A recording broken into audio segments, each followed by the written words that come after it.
साम दाम दंड भेद, आपकी चतुराई और परिपक्वता तो पॉलिटिक्स में दिख रही है, आपने अपनी बारी का इंतजार किया।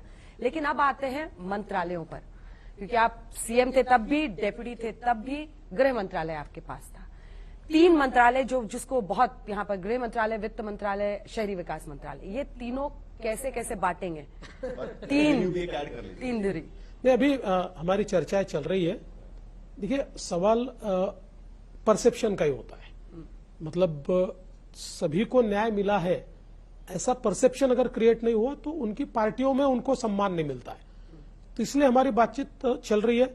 मैं 2 चीजें कह सकता हूं। एक तो नंबर्स करीब करीब फ्रीज हो गए हमारे, जो आज आप मत पूछिए, नहीं बता पाऊंगा मैं, लेकिन नंबर हमने करीब करीब फ्रीज कर लिए हैं। 22, 12 और 9, 8। नहीं, ऐसा नहीं है। इतना भी 21, मतलब हम लोग कई सारे नंबर्स आप अभी 1 से लेकर 43 तक सारे नंबर बता दीजिए, लेकिन मैं नहीं बताऊंगा। लेकिन हमने करीब करीब उसको फिक्स कर लिया है और पोर्टफोलियो जो है उसके ऊपर चर्चा चल रही है। एक इनिशियल चर्चा हमने की है। हम लोग डीपली उसके ऊपर चर्चा नहीं कर पाए, क्योंकि कल परसों हम लोग इस विचार में थे कि क्या 3 लोग शपथ ले या और लोगों की शपथ करें, तो इसमें हम लोग पोर्टफोलियो पे ज्यादा ध्यान नहीं दे पाए। एक्सपेंशन होगा और मैं ये कह सकता हूं कि 16 तारीख से पहले होगा। मुझे पोर्टफोलियो पर बात पूछना है, लेकिन उससे पहले एक सवाल पूछना मुझे लगता है जरूरी है कि आप बिहार के भी प्रभारी हैं, चुनाव प्रभारी रह चुके थे, और बिहार और महाराष्ट्र में सिमिलैरिटीज बहुत है। तो ऐसे में जो रूल बिहार में लागू किया गया वो महाराष्ट्र में क्यों नहीं लागू किया गया? नंबर्स तो वहां भी वही है, वहां भी चुनाव के बाद में बीजेपी के जो नंबर्स दिख रहे थे उसके बाद वहां भी प्रेशर होगा ही।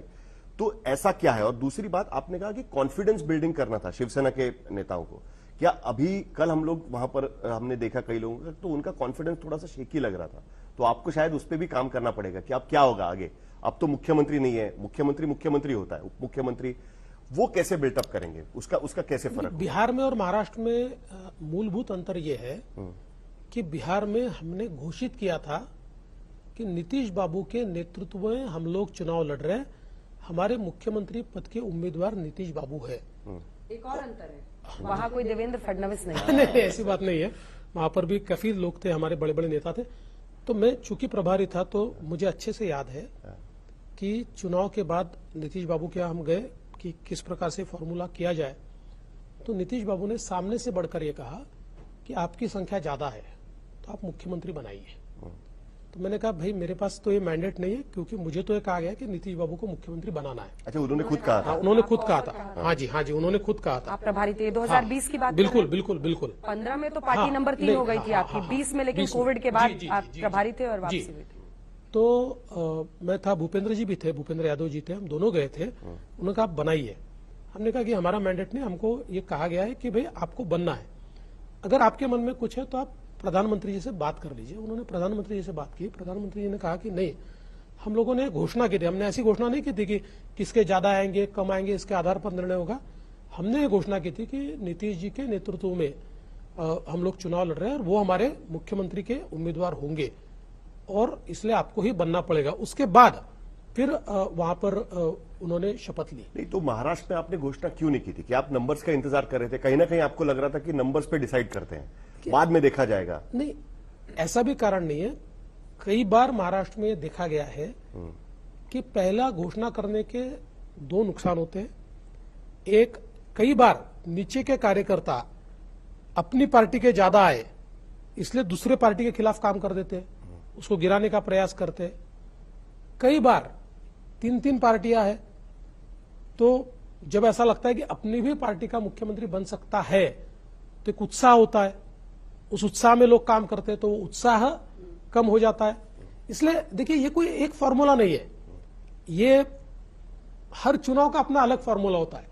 जैसे आपने देखा होगा आसाम में हम लोगों ने एक मुख्यमंत्री के रहते हुए भी बिना नाम के चुनाव लड़ा, कभी हमने नाम के साथ चुनाव लड़ा। 2019 में मेरा नाम घोषित करके चुनाव लड़ा गया था। तो इसलिए इस प्रकार से होता है। आपने अच्छा याद दिलाया। सर्बानंद सोनोवाल और हेमंत बिस्वा शर्मा पे कल ही हम लोग बातचीत कर रहे थे, लेकिन अब असल सवाल पर आते हैं सर। शिंदे साहब गृह मंत्रालय मांग रहे हैं क्या?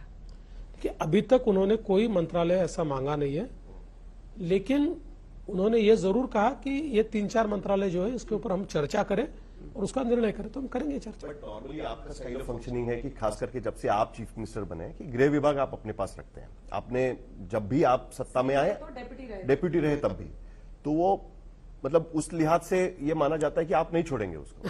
नहीं, ऐसा नहीं है। देखिए, मूल रूप से हमको ये लगता है कि गृह विभाग हमारे पास रहना चाहिए और हमेशा हमारे साथ रहा हुआ है। और विशेष रूप से क्या होता है, वैसे तो हम तीनों साथ में ही है, लेकिन चूंकि केंद्र सरकार से, केंद्रीय गृह मंत्रालय से बहुत ज्यादा कोऑर्डिनेशन करना पड़ता है। नक्सल की समस्या है, मुंबई जैसा एक शहर है जो मैं ऐसा मानता हूं बहुत वल्नरेबल शहर है, एक प्रकार से आर्थिक राजधानी है, तो इसलिए आसान होता है।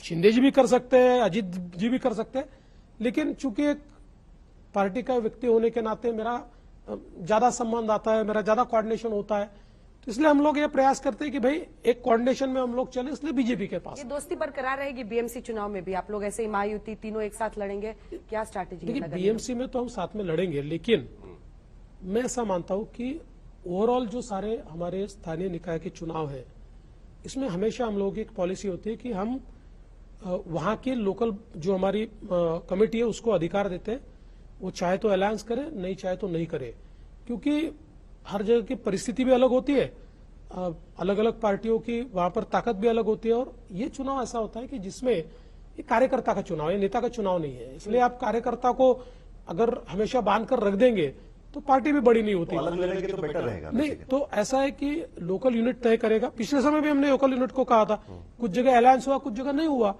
लेकिन ये जरूर है कि एक दूसरे, अगर कहीं नहीं होता है समझ लीजिए, तो एक दूसरे के खिलाफ नहीं बोलेंगे। नहीं, लेकिन फिर भी हम देख सकते हैं कि एक डर तो जरूर है अलायंस पार्टी में। आपने देखा होगा तुरंत बोलना शुरू कर दिया कि देखिए उनके नंबर्स आ गए तो आपको तुरंत बिठा दिया बगल में। ये जो एक कॉन्वर्सेशन शुरू होता है उसको आप कैसे जवाब देंगे, उसको आप किस तरीके से देखेंगे? और ये क्या लॉन्ग टर्म इसी तरीके से चलता रहेगा? महाराष्ट्र में तीन पार्टी साथ में चुनाव लड़ रही है, तीन पार्टी की सरकार, और ये इसी तरीके से आप देखते हैं लॉन्ग टर्म के इसमें? देखिए, अभी तो 2029 तक तो ये वास्तविकता है। ठीक।